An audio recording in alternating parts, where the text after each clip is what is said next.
இனப்படுகொலையை மறக்கவே மாட்டோம் சுமந்திரன்.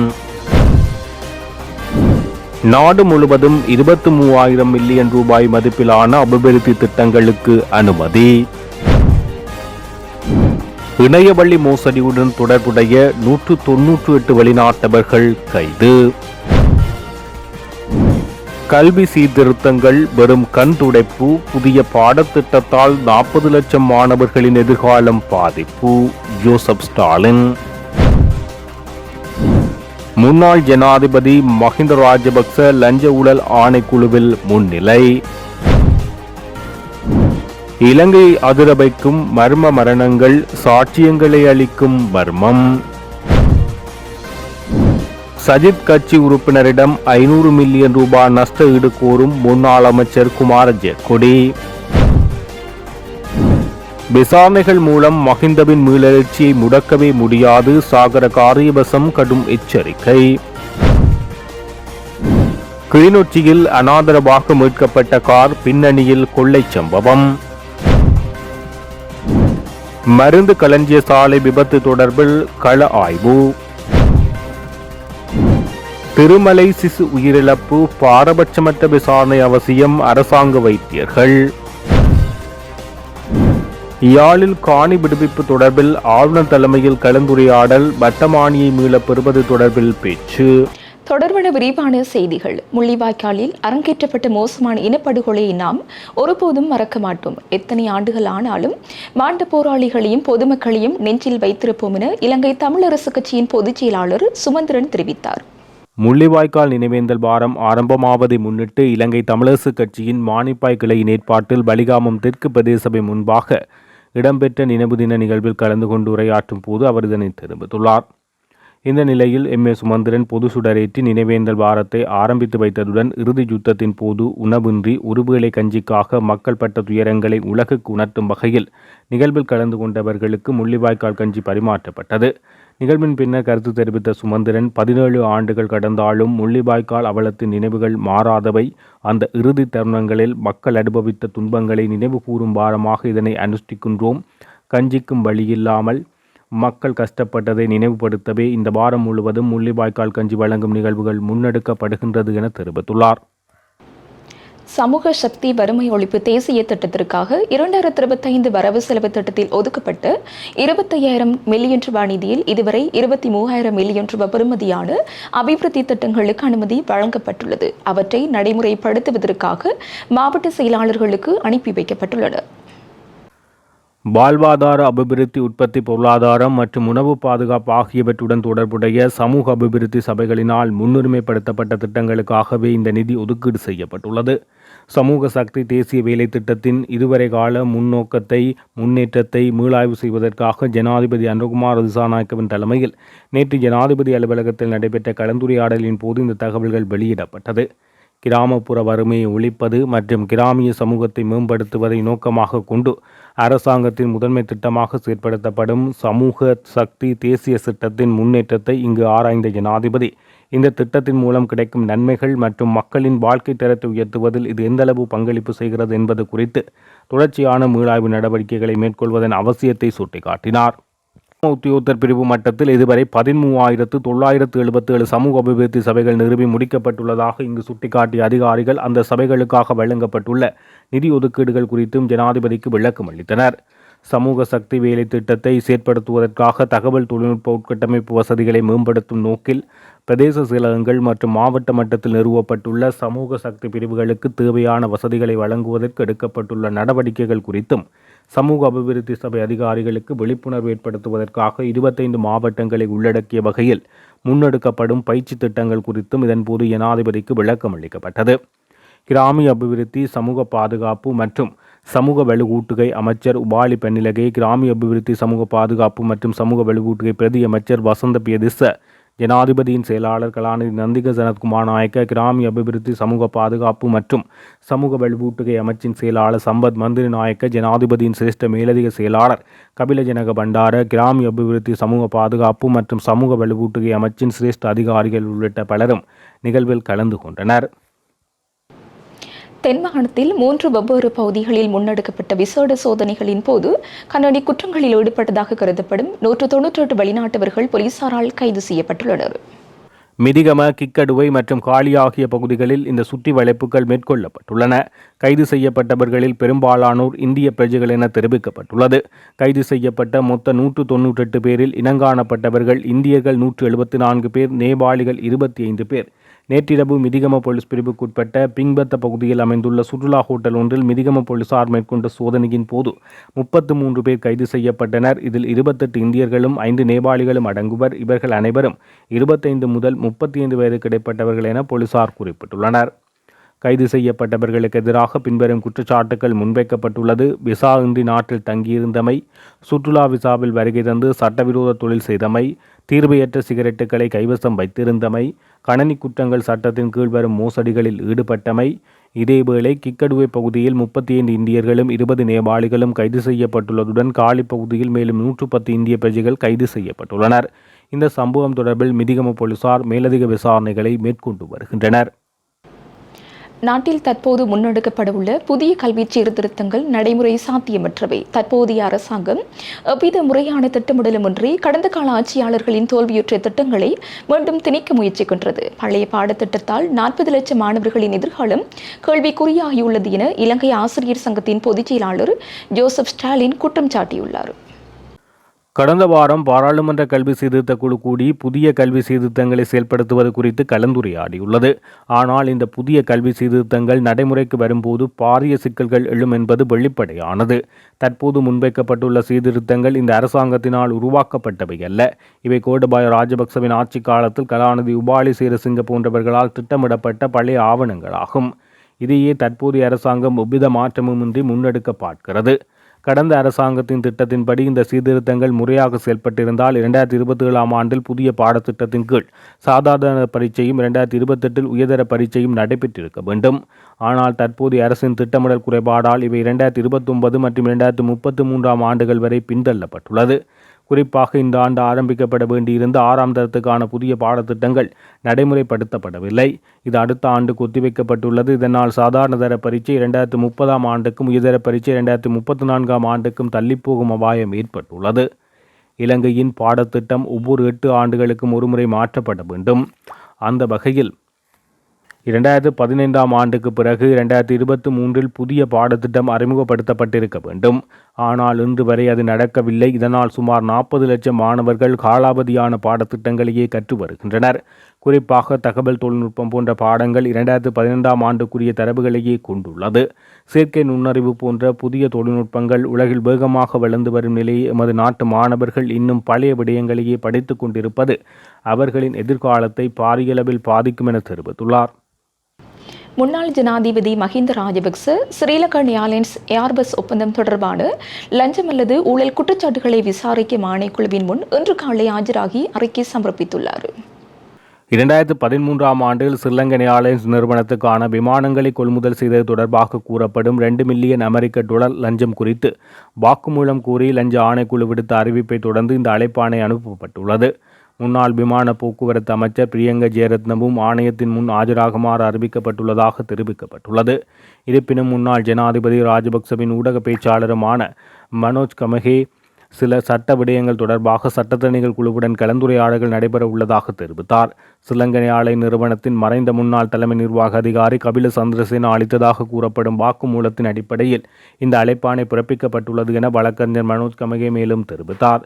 இருப்பினும் அந்த வாக்குமூலம் வற்புறுத்தல் மற்றும் அச்சுறுத்தல்களின் கீழ் பெறப்பட்டது என கூறி சந்திரசேனா இதற்கு முன்னர் நீதிமன்றத்தில் ஒரு பிரமாண பத்திரம் தாக்கல் செய்திருந்தார் எனவும் அவர் வாதிட்டார். அந்த அடிப்படையில் மட்டுமே அழைப்பாணை பிறப்பிக்கப்பட்டிருந்தால் அது சட்டவிரோதமானது என கமகே வலியுறுத்தியுள்ளார். அண்மையில் கொழும்பில் உயிரிழந்த ஸ்ரீலங்கன் ஏர்லைன்ஸ் முன்னாள் பிரதம நிறைவேற்று அதிகாரி கபில சந்திரசேனவின் மரணம் தொடர்பில் பல்வேறு மர்மங்கள் நீடித்து வருகின்றன. கொள்ளுப்பட்டியில் உள்ள அவரது வீட்டில் கபில உயிரை மாய்த்து கொண்டார் என்ற கோணத்தில் விசாரணைகள் இடம்பெற்று வந்தாலும் அவர் திட்டமிட்டு கொலை செய்யப்பட்டிருக்கலாம் என்ற சந்தேகங்கள் எழுந்துள்ளது. முன்னாள் ஜனாதிபதி மஹிந்த ராஜபக்ச ஆட்சி காலத்தில் ஸ்ரீலங்கன் ஏர்லைன்ஸ் நிறுவனத்தின் பாரிய முறைகேடுகள் நடந்தமை உறுதிப்படுத்தப்பட்ட நிலையில் கபில கைது செய்யப்பட்டு பிணையில் விடுவிக்கப்பட்டுள்ளார். கபிலவிடம் மேற்கொண்ட தீவிர விசாரணையின் போது ராஜபக்ச தரப்புக்கு நெருங்கிய தொடர்புள்ளதாக வாக்குமூலம் அளித்திருந்த நிலையில் முன்னாள் ஜனாதிபதி மஹிந்த ராஜபக்சவை குற்றப்புலனாய்வு பிரிவு மோசடி பிரிவு விசாரணைக்கு அளித்தது. இவ்வாறொரு நிலையில் கபில மர்மமான முறையில் உயிரிழந்தமை பெரும் சந்தேகங்களை ஏற்படுத்தியுள்ளது. கடந்த ஆட்சியின் போது மோசடியில் ஈடுபட்ட எவரையும் பாரபட்சமின்றி தண்டிக்கப் போவதாக ஜனாதிபதி அனுகுமார் திசாநாயக்க சூளுரைத்தார். இவ்வாறான நிலையில் மஹிந்த கைது செய்யப்படவும் வாய்ப்புள்ளதாக பல தகவல்கள் வெளியாகியிருந்தது. இது தொடர்பான வாதங்கள் தீவிரம் பெற்று வரும் நிலையில் சில தினங்களுக்கு முன்னர் கபில சந்திரசேன உயிரிழந்த நிலையில் சடலமாக மீட்கப்பட்டார். பூட்டிய அறைக்குள் அவர் சடலமாக மீட்கப்பட்டதாக போலீசார் தெரிவித்தனர். தூக்கில் தொங்கி உயிரிழந்ததாக தெரிவிக்கப்பட்ட போதும் கழுத்து இறுக்கப்பட்ட நிலையில் தரையில் சடலமாக மீட்கப்பட்டார். கபிலவின் கழுத்தில் காணப்பட்ட பட்டி உயிரிழப்பதற்கு முன்னர் ஊழியர் ஒருவரால் அவருக்கு கொடுக்கப்பட்டதாக தெரிவிக்கப்பட்டது. அது தொடர்பான விசாரணைகள் இடம்பெற்று வருகிறது. ஏர்லைன்ஸுக்குள் நடந்த பாரிய நிதி மோசடியின் பிரதான சாட்சியாளரான கபிலவின் சாட்சியம் ராஜபக்சக்களுக்கு பெரும் ஆபத்தாக மாறலாம் என்ற அச்சம் காரணமாக மர்ம நபர்களால் திட்டமிட்டு கொலை செய்யப்பட்டிருக்கலாம் என சந்தேகங்கள் வெளியிடப்பட்டுள்ளது. அதனை உறுதிப்படுத்தும் வகையில் மஹிந்தவின் செயற்பாடும் அமைந்துள்ளமை தற்போது பேசுபொருளாக மாறியுள்ளது. இந்த மோசடி குறித்து விசாரணை நடத்துவதற்கு முன்னாள் ஜனாதிபதி மஹிந்த ராஜபக்ச குற்றப்புலனாய்வு விசாரணை பிரிவுக்கு அழைக்கப்பட்டிருந்தார். எனினும் அவர் அதற்கு மறுப்பு தெரிவித்தார். எவ்வாறாயினும் கபில சந்திரசேனவின் மரணத்துக்கு பின்னர் விசாரணைக்கு ஒத்துழைப்பதாக மஹிந்தா தெரிவித்துள்ளமை பெரும் சந்தேகங்களை ஏற்படுத்தியுள்ளது. முன்னைய ஆட்சி காலங்களில் தமக்கு எதிராக செயற்படும் நபர்களை கொலை செய்து கடலில் வீசுவதாகவும் கோடபாயா வீட்டில் வளர்க்கப்பட்ட முதலைகளுக்கு இரையாக போடப்பட்டதாகவும் பல குற்றச்சாட்டுகள் வெளியானது. தற்போது எதிர்க்கட்சியாக செயற்படும் ராஜபக்ச குடும்பத்தினர் பல்வேறு மோசடி குற்றச்சாட்டுகளுக்கு முகம் கொடுத்து வரும் நிலையில் கபிலவின் மரணம் பெரும் மர்மத்தை ஏற்படுத்தியுள்ளது. பொதுக்கூட்டம் ஒன்றின் போது தனது நட்பிற்கு களங்கம் விளைவிக்கும் வகையில் கருத்து வெளியிட்டதாக கூறி ஐக்கிய மக்கள் சக்தியின் நாடாளுமன்ற உறுப்பினர் பிரசாந்த் ஸ்ரீவர்த்தனவிடம் முன்னாள் மின்வளம் மற்றும் எரிசக்தி அமைச்சர் குமார ஜெயக்கொடி 500 மில்லியன் ரூபாய் நட்டஈடு கோரி சட்டத்திரணி மூலம் கோரிக்கை கடிதம் அனுப்பியுள்ளார். சட்டத்தரணி சம்பத் ஜாலேவத்த ஊடாக இந்த கடிதத்தில் அனுப்பப்பட்டுள்ளது. கடந்த மார்ச் 22ஆம் தேதி அல்லது அதனை அண்மித்த காலப்பகுதியில் நடைபெற்ற ஊடகவியலாளர் சந்திப்பொன்றில் முன்னாள் அமைச்சர் குமார ஜெயக்கொடி நிதி மோசடிகளில் ஈடுபட்டதாக பிரசாத் துரிவர்த்தன பகிரங்கமாக குற்றம் சுமத்தினார். இந்த குற்றச்சாட்டுகள் முற்றிலும் அடிப்படையற்றவை என கடிதத்தில் சுட்டிக்காட்டப்பட்டுள்ளது. குமார ஜெயக்கொடி 30 ஆண்டுகளுக்கு மேலான நிறைவேற்று அதிகாரம் கொண்ட அனுபவம் வாய்ந்த ஒரு தகுதி வாய்ந்த பொறியியலாளர் என கடிதத்தில் குறிப்பிடப்பட்டுள்ளது. அவர் தனது தொழில்முறை மற்றும் அரசியல் வாழ்க்கையில் இதுவரை கரைபடாத நட்பெயரை கொண்டுள்ளார் என தெரிவிக்கப்பட்டுள்ளது. தரமற்ற நிலக்கரி இறக்குமதி தொடர்பான குற்றச்சாட்டுகள் எழுந்தபோது அது தொடர்பான ஜனாதிபதி ஆணைக்குழுவின் விசாரணைகளுக்கு இடமளிக்கும் வகையில் அவர் அண்மையில் தனது அமைச்சு பதவியை தானாக முன்வந்து ராஜினாமா செய்திருந்தார் என்பது குறிப்பிடத்தக்கது. பிரசாத் துரிவர்த்தனவின் இந்த கருத்துக்கள் குமார ஜெயக்கொடியின் தனிப்பட்ட கௌரவத்தை சிதைப்பதுடன் அவர் பிரதிநிதித்துவப்படுத்தும் தேசிய மக்கள் சக்தியின் பிம்பத்துக்கு பாதிப்பை ஏற்படுத்தும் நோக்கில் திட்டமிட்டு செய்யப்பட்டவை என அவரது சட்டத்தரணி குற்றம் சுமத்தியுள்ளார். பற்றி அவதூறு பரப்பியதற்காக 500 மில்லியன் ரூபாவை நஷ்டஈடாக வழங்குமாறு கோரிக்கை விடுக்கப்பட்டுள்ளது. இந்த கொடுப்பனவை 14 நாட்களுக்குள் செலுத்த தவறினால் சட்ட ரீதியான வட்டி மற்றும் நீதிமன்ற செலவுகளுடன் இந்த தொகையை மீளப் பெறுவதற்கு எதிராக வழக்கு தொடரப்படும் என எச்சரிக்கப்பட்டுள்ளது. முன்னாள் ஜனாதிபதி மஹிந்த ராஜபக்சவை விசாரணைகள் மூலம் அச்சுறுத்தி அவரது அரசியல் மீளெழுச்சியை தடுத்து விடலாம் என்று எவரும் கணக்கு போட வேண்டாம் என்று ஸ்ரீலங்கா பொதுஜன பெரமுனவின் பொதுச் செயலாளர் சட்டத்தரணி சாகர காரியவசம் தெரிவித்துள்ளார். லஞ்ச ஊழல் விசாரணை ஆணைக்குழுவின் இன்றைய நடவடிக்கைகள் குறித்து கருத்து தெரிவிக்கையில் இவ்வாறு குறிப்பிட்டுள்ளார். மஹிந்த ராஜபக்ச என்பவர் இந்த நாட்டின் அடிமட்ட மக்களின் இதயங்களில் இடம் பிடித்த ஒரு தலைவர். அவர் மீது சுமத்தப்படும் குற்றச்சாட்டுகள் மற்றும் முன்னெடுக்கப்படும் விசாரணைகள் யாவும் அரசியல் உள்நோக்கம் கொண்டவை என சாகர காரியவசம் தெரிவித்துள்ளார். கடந்த காலங்களிலும் பல்வேறு சவால்களை தகர்த்து மஹிந்த ராஜபக்ச மீண்டெழுந்துள்ளதை சுட்டிக்காட்டிய சாகர காரியவசம் தற்போதைய அரசியல் சூழலில் மக்களின் ஆதரவு மீண்டும் அவர் பக்கமே திரும்புவதாகவும் அதனை தடுப்பதற்காகவே இவ்வாறான விசாரணைகள் முடுக்கிவிடப்பட்டுள்ளதாக குற்றம் சாட்டியுள்ளார். விசாரணைகள் என்ற பெயரில் முன்னெடுக்கப்படும் எந்த ஒரு சதித்திட்டமும் வெற்றி பெறாது என்றும் தனது தலைவருக்கு பின்னால் கட்சி தொண்டர்களும் மக்களும் இரும்பு அரணாக திகழ்கின்றனர் என அவர் தெரிவித்துள்ளார். ஏர்பஸ் விமான கொள்ளளவு மோசடி தொடர்பான விசாரணைகளுக்காக முன்னாள் ஜனாதிபதி மஹிந்த ராஜபக்ச இன்று செவ்வாய்க்கிழமை முன்னிலையாகுமாறு லஞ்ச ஊழல் ஒழிப்பு ஆணைக்குழு அழைப்பாணை விடுத்தது. அதற்காக மஹிந்த ராஜபக்ச இன்று காலை விசாரணைக்கு முன்னிலையாகியுள்ளார். ஸ்ரீலங்கா பொதுஜன பெரமுனவின் முக்கியஸ்தர்கள் பலரும் இவ்வாறான கருத்துக்களை வெளியிட்டு வருகின்றமை அரசியல் களத்தில் சூடு பிடித்துள்ளமை குறிப்பிடத்தக்கது. கிளிநொச்சி பகுதியில் சந்தேகத்திற்கிடமாக நிறுத்தி வைக்கப்பட்டிருந்த கார் ஒன்று மீட்கப்பட்டுள்ளதாக காவல்துறையினர் தெரிவித்துள்ளனர். கிளிநொச்சி காவல்துறை பிரிவுக்குட்பட்ட திருவையாறு 2ஆம் பகுதியில் நேற்று அதிகாலை 5 மணி முதல் இரவு 7:30 மணி வரை ஒரே இடத்தில் நிறுத்தி வைக்கப்பட்டிருந்த நிலையில் இந்த வாகனம் மீட்கப்பட்டுள்ளது. குறித்த வாகனம் நீண்ட நேரமாக அங்கு நிறுத்தப்பட்டதை அவதானித்த பிரதேச மக்கள் இதுகுறித்து காவல்துறையினருக்கு தகவல் வழங்கியுள்ளனர். அதனைத் தொடர்ந்து சம்பவ இடத்துக்கு சென்ற காவல்துறையினர் வாகனத்தை கைப்பற்றி பல்வேறு கோணங்களில் விசாரணைகளை முன்னெடுத்து வருகின்றனர். ஆரம்ப கட்ட விசாரணையின் அடிப்படையில் குறித்த வாகனம் வடக்கு பகுதிக்கு கொண்டுவரப்பட்டு கொள்ளை சம்பவம் அல்லது ஏதேனும் சட்டவிரோத செயல்பாடுகளுக்கு பயன்படுத்தப்பட்டிருக்கலாம் என்ற சந்தேகம் வெளியிடப்பட்டுள்ளது. இந்த சம்பவம் தொடர்பாக மேலதிக விசாரணைகளை கிளிநொச்சி போலீசார் மேற்கொண்டு வருகின்றனர்.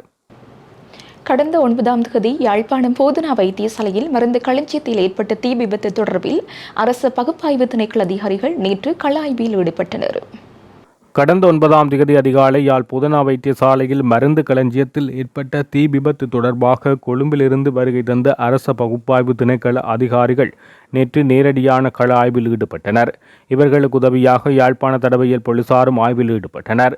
இந்த தீ விபத்து தொடர்பாக யாழ்ப்பாண போதனா வைத்தியசாலை பணிப்பாளர் தங்கமுத்து சத்தியமூர்த்தி அவர்கள் ஊடகங்களுக்கு கருத்து தெரிவித்தார்.